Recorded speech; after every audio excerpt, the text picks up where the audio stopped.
Hello बच्चों, कैसे हैं आप लोग। बेटा हम प्री बोर्ड का पेपर डिस्कस कर रहे हैं। पिछले 2 दिनों से सेक्शन ए और सेक्शन बी हमने डिस्कस कर लिया है। आज हम सेक्शन सी डिस्कस करेंगे। सेक्शन सी में 3 मार्क्स वाले क्वेश्चन हैं, हम उनको ही डिस्कस करेंगे। ठीक है, तो 27 से लेके 33 तक है, आप देख सकते हैं। इसमें क्वेश्चन के आंसर्स आपको डिस्क्रिप्शन में भी मिलेंगे, हिंदी और इंग्लिश दोनों में। ठीक है, यहाँ पे मैं एक्सप्लेन कर दे रही हूँ, आप इसे सुन लीजिए, समझ लीजिए। कोई प्रॉब्लम हो, कोई डाउट हो तो मुझसे कमेंट में पूछ लें, अदरवाइज आंसर आपको मिल जाएंगे हिंदी इंग्लिश दोनों में डिस्क्रिप्शन में। ठीक है, चलिए फर्स्ट क्वेश्चन है आपका क्वेश्चन नंबर 27। क्वेश्चन नंबर 27 है, अ white colour powder compound x is use for making toys. इसका मतलब एक सफ़ेद कलर का पाउडर जो है उसे हम एक्स मान ले रहे हैं, टॉयज़ बनाने के लिए यूज़ होता है। तो जैसे ही ये आता है कि टॉयज़ बनाने के लिए यूज़ होता है, तो आपके दिमाग में एक कंपाउंड आता है, कौन सा, पीओपी, है ना। तो ये पीओपी की बात हो रही है, तो इसमें आप पीओपी लिखेंगे, इसका फॉर्मूला साथ में दे देंगे। It gets hardened to solid mass of compound Y when mixes with water. इस लाइन से कंफर्म हो गया कि जब आप इसे पानी में मिलाते हैं तो ये वाई कंपाउंड बन जाता है और हार्ड हो जाता है। तो जो पीओपी है, जब उसको पानी में मिलाते हैं क्या बन जाता है, वो जिप्सम बन जाता है बेटा, जिप्सम बन जाता है और वो हार्ड हो जाता है। तो जो कंपाउंड वाई है वो क्या है, वो जिप्सम है। ठीक है, जिप्सम का फॉर्मूला लिख देंगे। When Y is heated at 373 kelvin it changes to compound X again. जब हम वाई को यानी कि जिप्सम को गर्म करते हैं 373 केल्विन में, तो ये दोबारा से कंपाउंड एक्स बन जाता है, यानी कि दोबारा से पीओपी बन जाता है। तो क्वेश्चन का जो पार्ट 1 है वो है, मतलब ये सारा जो था ये अभी उसका डिस्क्रिप्शन चल रहा था कि एक वाइट कलर का पाउडर है, एक्स मान लिया हमने उसे टॉयज बनते हैं, उसको आप पानी में घोलते हो तो वो वाई कंपाउंड बन जाता है हार्ड होके। उसके बाद अगर आप उसे 373 केल्विन पे हीट करते हो, गर्म करते हो, तो दोबारा से एक्स बन जाता है। ये उस कंपाउंड की डिटेल्स थी। इसका जो फर्स्ट पार्ट है, क्वेश्चन का जो फर्स्ट पार्ट है वो है identify and write the chemical name and formula of X and Y, है ना। तो एक्स और वाई दोनों के हमें क्या करने हैं, केमिकल नेम और फॉर्मूले बताने हैं। ठीक है, तो एक्स का तो हो जाएगा पीओपी, एक्स का क्या हो जाएगा, पीओपी, प्लास्टर ऑफ पेरिस। ठीक है, इसका जो फार्मूला है वो क्या है, वो है CaSO4 into half H2O, CaSO4 into, एक मिनट इसको रब कर देती हूँ, इंटू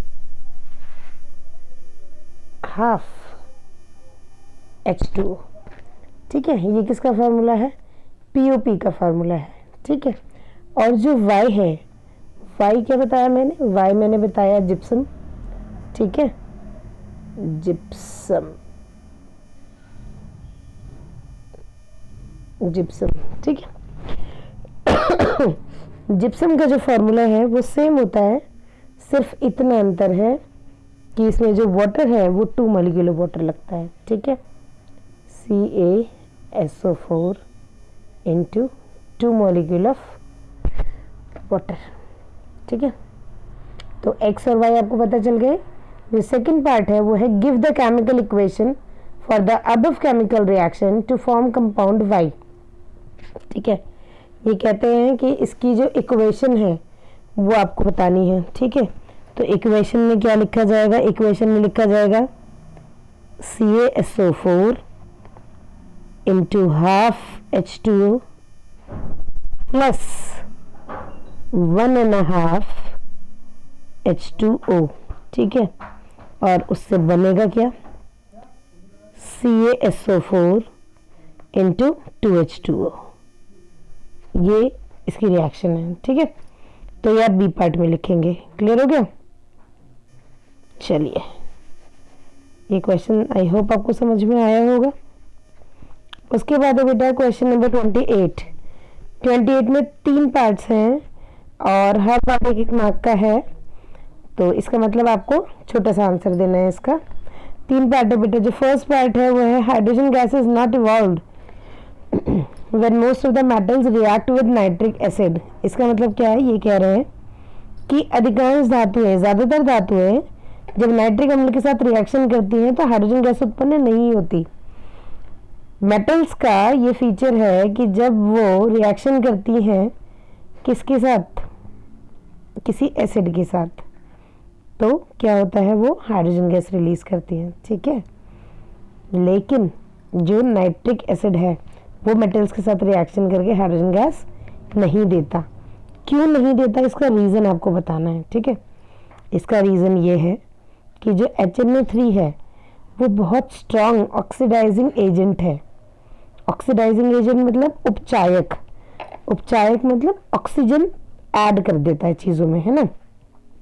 तो हाइड्रोजन यहाँ भी निकलती है, लेकिन जो हाइड्रोजन निकलती है, जो हाइड्रोजन निकली उसमें ये ऑक्सीजन ऐड कर देगा और इसे वाटर बना देगा और खुद नाइट्रोजन के कोई भी नाइट्रेट्स बना लेगा। जैसे HNO3 था ना, HNO3, तो ये यहाँ से H ले लिया, यहाँ से O ले लिया, खुद NO2 बन गया, NO2 या NO3 बन गया। ठीक है, तो खुद कोई सा भी ये नाइट्रोजन ऑक्साइड्स बन जाता है। ठीक है, और बाकी ऑक्सीजन का ऑक्सीडेशन करा देता है वो। ठीक है, चलिए सेकेंड पार्ट हम डिस्कस कर रहे हैं।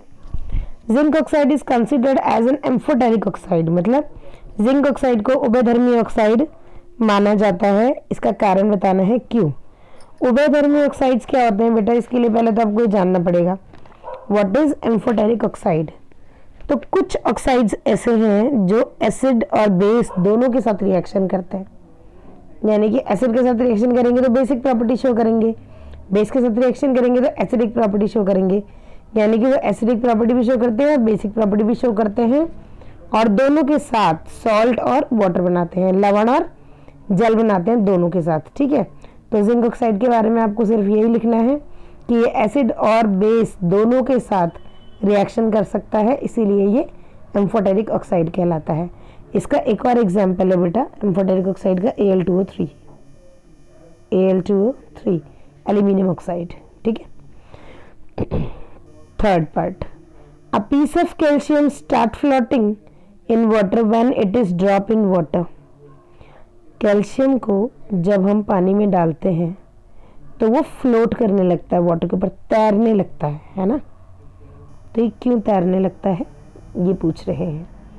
तो ये क्यों तैरने लगता है, क्योंकि जब ये इससे रिएक्शन करता है तो हाइड्रोजन गैस रिलीज होती है। हाइड्रोजन गैस रिलीज होती है ना, तो उसके बबल्स पे कैल्शियम स्टिक हो जाता है, चिपक जाता है। ठीक है, हाइड्रोजन गैस के जो बुलबुले बनते हैं उसके ऊपर कैल्शियम चिपक जाता है और वो गैस ऊपर आती है तो वो भी ऊपर फ्लोट कर रहा होता है। क्लियर? ठीक है, इसी के साथ बेटा चॉइस में क्वेश्चन आया हुआ है, देखो। A metal X combine with the non-metal Y by the transfer of electron to form a compound Z। या क्या कह रहा है ये कह रहा है कि कोई भी धातु है, मान लिया हमने X, वो किसी अधातु से रिएक्शन कर रहा है, मान लिया वो है Y। ठीक है, कैसे रिएक्शन कर रहा है, ट्रांसफर, इलेक्ट्रॉन के ट्रांसफर से, और बन क्या रहा है, साथ में Z बन रहा है। तो जैसे ही ये बात आती है तो आप अपने दिमाग में कोई भी मेटल ले लीजिए, मैंने सोडियम लिया है, फिर नॉन मेटल ले लीजिए, मैंने क्लोरीन लिया है, और फिर ये जो बना, ये बना NaCl। ठीक है, कैसे बना, सोडियम के पास 11 इलेक्ट्रॉन्स होते हैं तो लास्ट शेल में इसके पास 1 इलेक्ट्रॉन होता है, क्लोरीन के लास्ट शेल में 7 इलेक्ट्रॉन्स होते हैं, इसका जो एटॉमिक नंबर है वो 17 है, तो लास्ट शेल में इसके पास 7 इलेक्ट्रॉन्स है तो इसको 1 इलेक्ट्रॉन चाहिए। ठीक है, तो ये इसका इलेक्ट्रॉन ले लेगा, तो सोडियम के ऊपर प्लस चार्ज आ जाएगा, क्लोरीन के ऊपर माइनस चार्ज आ जाएगा। ठीक है, तो ये है इसका जो फर्स्ट पार्ट है वो है state the type of bond in compound Z। कौन सी बॉन्डिंग यहाँ पे बन रही है। ठीक है, ये जो भी है X और Y जो आपस में कंबाइन कर रहे हैं और जो इलेक्ट्रॉन की ट्रांसफर हो रहा है इलेक्ट्रॉन का, तो यहाँ पे कौन सी बॉन्डिंग, इसे कहते हैं बेटा आयनिक बॉन्डिंग। आयनिक बॉन्डिंग, आयनिक बंध हिंदी में कहते हैं। ठीक है, इसी के सेकंड पार्ट में कहता है what will be the physical nature of compound. जो कंपाउंड बना है, जैसे भी मैंने बना के दिखाया था, NaCl बना था, तो उसका नेचर क्या है, उसकी प्रकृति क्या है। तो आप लिखेंगे कि वो ठोस है लेकिन भंगुर है। भंगुर क्या होता है, जो जल्दी से टूट जाता है।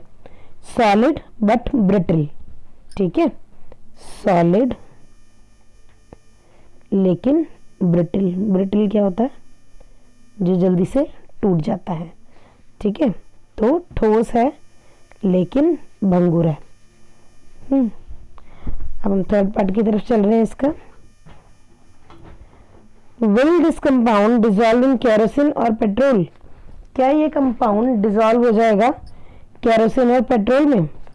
तो बेटा नहीं होता है ये उसके अंदर डिजॉल्व नहीं होता है, तो आप लिखेंगे नहीं, ठीक है। ये केरोसिन और पेट्रोल में डिजॉल्व नहीं होता है, ये इसकी प्रॉपर्टी है, ठीक है। Next question, question number 29। Name the underground gland which secrete growth hormone. यानी कि कौन सी अंतःस्रावी ग्रंथि है जो कि वृद्धि हार्मोन सिक्रीट करती है, स्रावित करती है, ठीक है। वो है pituitary, pituitary gland. Pituitary Hindi में क्या कहते हैं इसे? पीयूष ग्रंथि, पीयूष ग्रंथि, ठीक है। तो पीयूष ग्रंथि है बेटा जो ग्रोथ हार्मोन सिक्रीट करती है। इसी का जो बी पार्ट है वो है what will be the effect of the following on a person. क्या असर पड़ेगा किसी इंसान पर जब deficiency of growth hormone, growth hormone की कमी हो जाएगी। वृद्धि हार्मोन प्रॉपर रिलीज नहीं होगा, अगर उसकी कमी हो जाएगी तो क्या हो जाएगा? बौनापन हो जाएगा। हाइट प्रॉपर बढ़ेगी नहीं ना, ग्रोथ हार्मोन है, वृद्धि हार्मोन है, तो अगर वो कम रिलीज होगा तो हाइट प्रॉपर बढ़ेगी नहीं, तो वो बौनापन रह जाएगा। और excess secretion of growth hormone, अगर वृद्धि हार्मोन ज्यादा रिलीज हो जाएगा तो क्या होगा? जिजेंटिज्म करके एक रोग होता है ना। अगर हाइपो एक्टिव होगा, मतलब अगर डेफिशिएंसी होगी तो हम उसे कहेंगे ड्वार्फिज्म। अगर एक्सेस सिक्रेशन होगा तो हम उसे कहेंगे जिजेंटिज्म, है ना, लंबापन। हिंदी में कहते हैं बौनापन और लंबापन, इंग्लिश में कहते हैं ड्वार्फिज्म और जिजेंटिज्म, ठीक है। चलिए नेक्स्ट पेज देख ले रहे।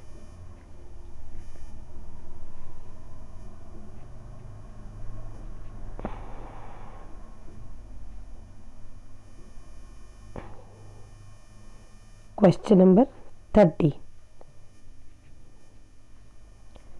क्वेश्चन नंबर 30 है Mendel carry out an experiment to study inheritance of two trait in garden pea. Mendel ने एक एक्सपेरिमेंट किया था जिसमें उसने दो ट्रेट्स को एक साथ स्टडी किया था, दो ट्रेट्स को एक साथ उसने टेस्ट किया था, ठीक है। किसमें?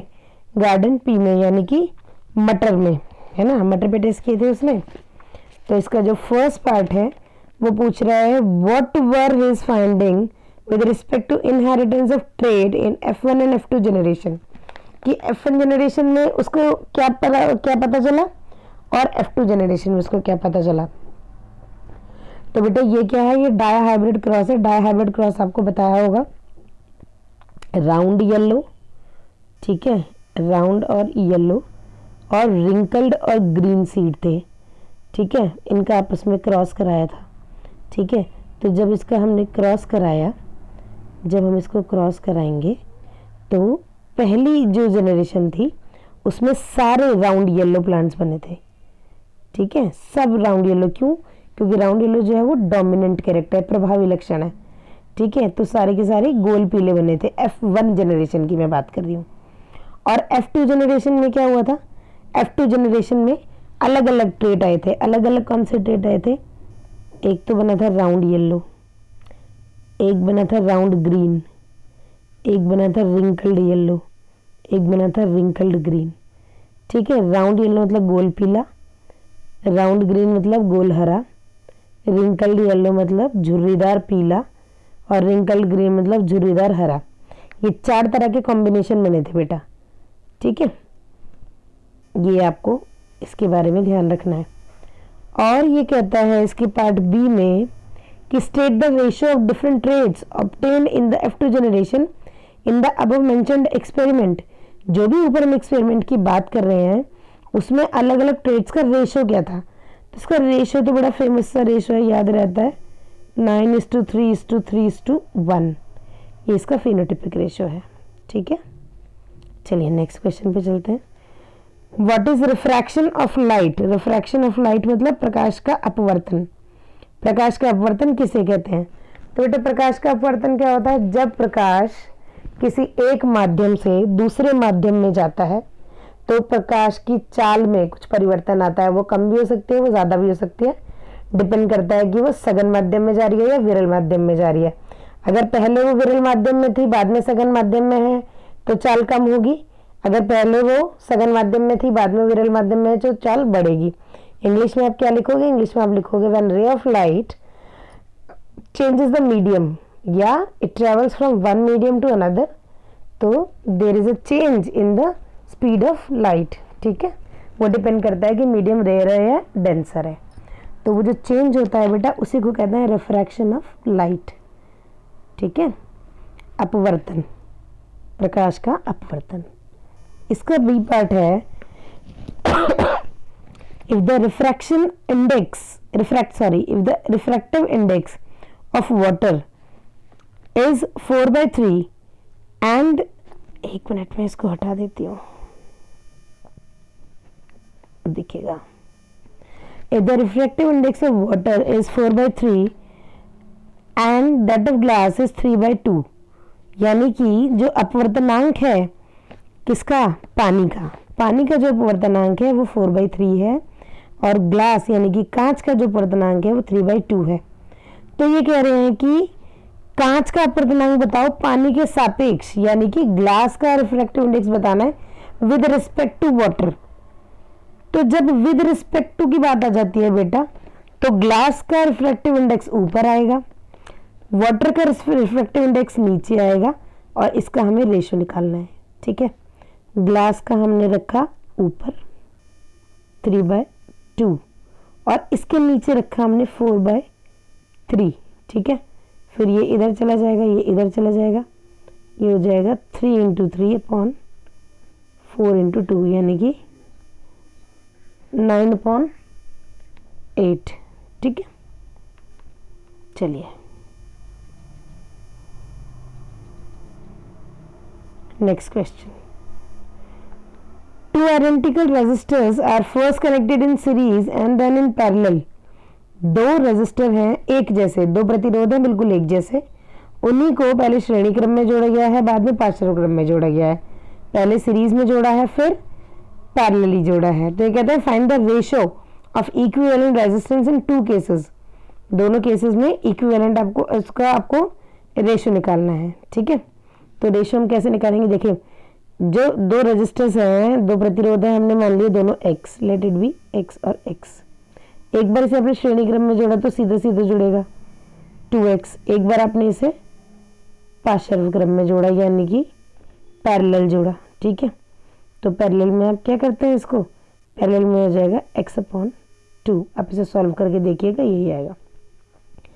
अब हमें इसका रेशियो निकालना है। ठीक है, तो रेशियो निकालने के लिए आप 2x/x/2, ये ऊपर चला जाएगा तो हो जाएगा 4x/x। x से x गया तो ये हो जाएगा 4:1। ठीक है, ये 4:1 आएगा इसका रेशियो। देखिए, जब श्रेणी क्रम में जोड़ा था तो 2x आया था। जब पार्शियल क्रम में जोड़ा यानी कि पैरेलल जोड़ा तो x/2 आया। अब इसका हमें रेशियो निकालना था तो हमने पहले 2x रखा, उसके नीचे x/2 रखा, 2 ऊपर चला गया, 2 × 2 = 4 हो गया और x से x कटा तो 4:1। आई होप ये क्वेश्चन आपको क्लियर हो गया होगा। चलिए, अगर कोई भी डाउट हो तो आप लोग मुझसे कमेंट में पूछ सकते हैं। ठीक है, वैसे आपको आंसर्स भी डिस्क्रिप्शन पे मिलेंगे ही। चलिए, अब कौन सा क्वेश्चन हमारा है? Question number 33। इसमें बेटा मैचिंग है। Column A contain some part of electric devices. Column A में क्या है? कुछ इलेक्ट्रिक डिवाइसेस हैं, विद्युत उपकरण हैं। ठीक है, और कॉलम बी में क्या है कि किससे बनते हैं? It contains the material use for making these devices. किस किस से बनते हैं, तो हमें इनको मैच करना है। ठीक है, पहला फिलामेंट ऑफ इलेक्ट्रिक बल्ब, विद्युत बल्ब का तंतु। विद्युत बल्ब का तंतु किससे बनता है? सबको पता है, टंगस्टन से बनता है। ठीक है, उसके बाद हीटिंग एलिमेंट्स, हीटिंग एलिमेंट मतलब जो भी गर्म करने के लिए यूज़ होता है वो बनता है नाइक्रोम वायर, ठीक है, नाइक्रोम कहते हैं। उसके बाद है कनेक्शन वायर, जब भी हमें कनेक्शन करने होते हैं तो हम कौन सी वायर यूज़ करते हैं, कॉपर वायर, ठीक है। लास्ट में है वेल्डिंग वायर, जब हमें वेल्डिंग करनी होती है तो बेटा वेल्डिंग के लिए क्या होता है, एक मिश्र धातु यूज़ की जाती है, अलॉय यूज़ किया जाता है। अलॉय क्या होता है, जिसमें दो या दो से ज़्यादा धातु या कभी कभी अधातु, मतलब या सिर्फ मेटल या मेटल के साथ नॉन मेटल को भी जोड़ा जाता है, ठीक है, उसे हम मिश्र धातु कहते हैं। तो टिन और लेड का अलॉय बनाया जाता है, हिंदी में लेड को सीसा कहते हैं, टिन को टिनी कहते हैं। तो सीसे और टिन का मिश्र धातु बनाया जाता है, उसी को यूज़ किया जाता है इसमें, ठीक है। तो ये आपकी मैचिंग हो गई है। इसी का एक बी पार्ट दिया हुआ है, how much current will an electric bulb of 600 ohm draw from a 110 V source. इसका मतलब क्या है कि एक बल्ब है जिसका प्रतिरोध है 600 ओम और जो विभवांतर है वो है 110 वोल्ट। तो हमें धारा निकालनी है, धारा मतलब करंट निकालना है, ठीक है। तो एक फॉर्मूला है बेटा V is equal to I R, ठीक है, V is equal to I R. तो V is equal to I R से जब आपको I फाइंड करना है तो ये जो R है ये अपॉन में चला जाता है, तो फॉर्मूला बना V अपॉन R, ठीक है। V है हमारा 110, R है हमारा 600, 0 से 0 जाएगा। 60 से आप 11 को डिवाइड करोगे, जब आप 60 से 11 को डिवाइड करोगे तो आप पहले डेसिमल लग जाएगा, फिर 0 लगेगा, 60 एकम 60 यानी कि 60 बन जाए 60, फिर 50 बचेगा, फिर 0 लगेगा, 6 8 जा 480, मतलब अराउंड 0.18, ठीक है। ये क्या, एम्पियर, क्या निकालना था हमें, करंट निकालना था, तो करंट की यूनिट क्या होती है, एम्पियर में, तो 0.18 एम्पियर हम इसे लिखेंगे, ठीक है। कैसे किया समझ आ गया। फॉर्मूला था V is equal to I R, तो आई का फॉर्मूला हुआ V अपॉन आर। V था हमारा 110 110, उसके बाद अपॉन R था हमारा 600, हमने इसको सॉल्व किया तो आया 0.18, ठीक है बेटा। ये सेक्शन C यहीं पे ख़त्म होता है, ठीक है। कल हम सेक्शन D डिस्कस करेंगे। आई होप आप लोगों को क्वेश्चन के आंसर समझ में आ गए होंगे। एक बार फिर से बता रही हूँ, सारे आंसर डिस्क्रिप्शन में मिल जाएंगे आपको। जिसको जो भी डाउट हो डिस्क्रिप्शन से भी देख सकता है, मुझे भी कमेंट कर सकता है, और अगर आपको अच्छा लगा तो लाइक कीजिएगा। Okay, thank you.